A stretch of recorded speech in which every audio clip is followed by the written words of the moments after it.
వాస్తవం ఏంటంటే నిజానికి రేవంత్ రెడ్డి గారు కూడా ఎలక్షన్లకు ముందు అసెంబ్లీ ఎలక్షన్ల ముందు వాళ్ళ దగ్గర దోస్తులకు చాలామందికి చెప్పుకున్నాడు, ఈసారి మనం గెలుస్తలేము, మనకు 40 సీట్ల దాకా వస్తాయి, ఈసారి ప్రతిపక్షంలో ఉండాలి, గట్టి కొట్లాడాలి, కేసీఆర్ ఉన్న రోజులు మనం గెలవం, అటెంక చూసుకుందాం వచ్చే 5 ఏళ్ళకని చెప్పుకున్నాడు అందరికీ.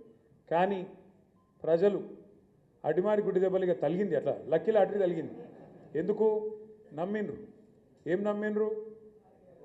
₹1,00,000 కేసీఆర్ ఆడపిల్ల పెళ్లికి ఇస్తుంటే ఏం చెప్పిండి? కేసీఆర్ గారు ఇచ్చే 1,00,000 పెళ్ళి అయిపోయినాక వస్తుంది, పెళ్ళి అయిపోయి పిల్లలు పుట్టేటప్పుడు వస్తుంది. మీరు ఇట్లా లగ్నపత్రిక పెట్టుకోగానే ₹1,00,000తో పాటు తులం బంగారం ఇస్తా అని చెప్పి ఆడపిల్లల మనసు కొల్లగొట్టిండు. అట్లే రైతులకేం చెప్పిండు? రైతన్నలందరికీ కేసీఆర్ బిచ్చమేసినట్టు 10,000 ఇస్తుండు, నేను 15,000 ఇస్తా. కేసీఆర్ ₹1,00,000 మాఫ్ చేసిండు, నేను 2 లక్షలు మాఫ్ చేస్తా. కేసీఆర్ మాఫ్ చేయంగా మొత్తం లాభపడ్డోళ్ళు కూడా అర్జెంటుగా బ్యాంకు గురుకుండ్రి, ఊరికి మీరు 2 లక్షలు తెచ్చుకోండి, నేను వస్తూనే ఉన్నా, రాగానే ఎంబడే డిసెంబర్ 9 నాడు సంతకం పెట్టి రుణం మొత్తం మాఫ్ చేస్తా అన్నాడు. ఇలా రేవంత్ రెడ్డి గారు ప్రభుత్వం వచ్చి ఒక 450 రోజుల దాకా అవుతా ఉంది. 450 మంది రైతులు రోజుకొక్కరు చొప్పున చచ్చిపోయింది ఈరోజు వరకు ఆత్మహత్య చేసుకొని. మనం ఆలోచించాలి, మరి కేసీఆర్ ప్రభుత్వంలోనేమో ఈ పరిస్థితి లేకుండే.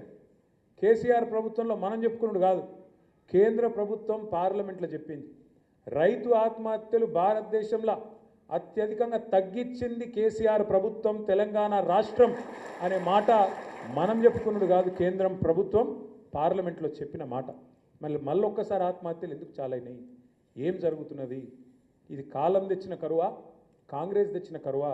మనం అర్థం చేసుకోవాల్సిన అవసరం ఉంది.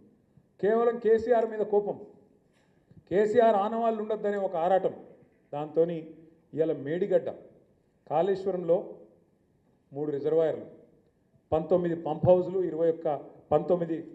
3 బ్యారాజులు, 19 రిజర్వాయర్లు, అదేవిధంగా 21 పంప్ హౌజులు. ఇట్లా కాళేశ్వరం అంటే ఎక్కడో అక్కడ గోదావరిల కింద 80 మీటర్ల మీద ఉండే కాడ నుంచి హైదరాబాద్ దగ్గర, హైదరాబాద్ నెత్తి మీద కుండబెట్టినట్టు 618 మీటర్లకు పైకి అప్పుడెప్పుడో శివుడు గంగను కిందికి దించిండట, కేసీఆర్ ఏమో గంగను పైకి తీసుకొచ్చిండు. అక్కడ 80 మీటర్ల నుంచి 618 మీటర్ల కాడికి తీసుకొచ్చి కొండపోచమ్మ సాగర్ నింపి కాళేశ్వరం అనే ప్రాజెక్టు ప్రపంచంలోనే అతిపెద్ద లిఫ్ట్ ఇరిగేషన్ ప్రాజెక్టు, ఆ ప్రాజెక్టు కట్టిండు. అందులో 3 బ్యారేజీలు ఉన్నాయి.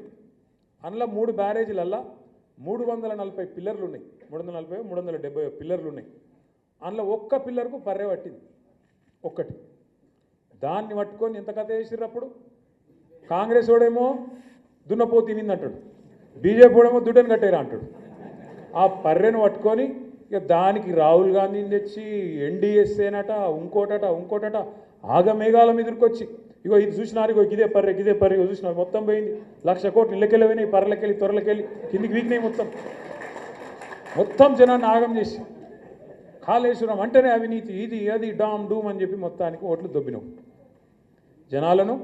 నువ్వు తర్వాత ఇంకా మళ్ళీ పుల్లన్న ఉన్నారు కదా యూట్యూబ్లో, అందరు కలిసి మొత్తం కేసీఆర్ తిట్టుడే పనిగా పెట్టుకొని జనాల నెత్తులు పాడు చేసి, రైతుల నెత్తులు కూడా ఖరాబ్ చేసి, మొత్తానికి ఏదో జరిగినట్టు చూపెట్టి ఆయనత ఓట్లు కొట్టుకున్నారు.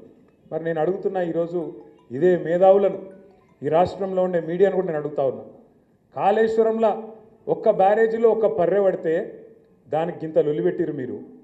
మరి అలా సుంకిశాల కూలిపోతే, అక్కడ రిటైనింగ్ వాల్ కూలిపోతే ఎవ్వరు మాట్లాడరు, బీజేపీ వాడు మాట్లాడాడు, కాంగ్రెస్ వాడు కుయ్యనడు. ఎస్ఎల్బీసీలో 2.5 కిలోమీటర్ల టనెల్ కూలిపోతే ఎవరు మాట్లాడరు. మీ కాడ ఏం ప్రాజెక్ట్ అది? పెద్దవాగు ఖమ్మం దగ్గర కొట్టుకపోతే, ఆ బ్రిడ్జ్ కొట్టుకపోతే ఎవడు ఎన్డీఎస్ఏ మాట్లాడాడు, ఎవడు ఎన్డీఏ మాట్లాడాడు.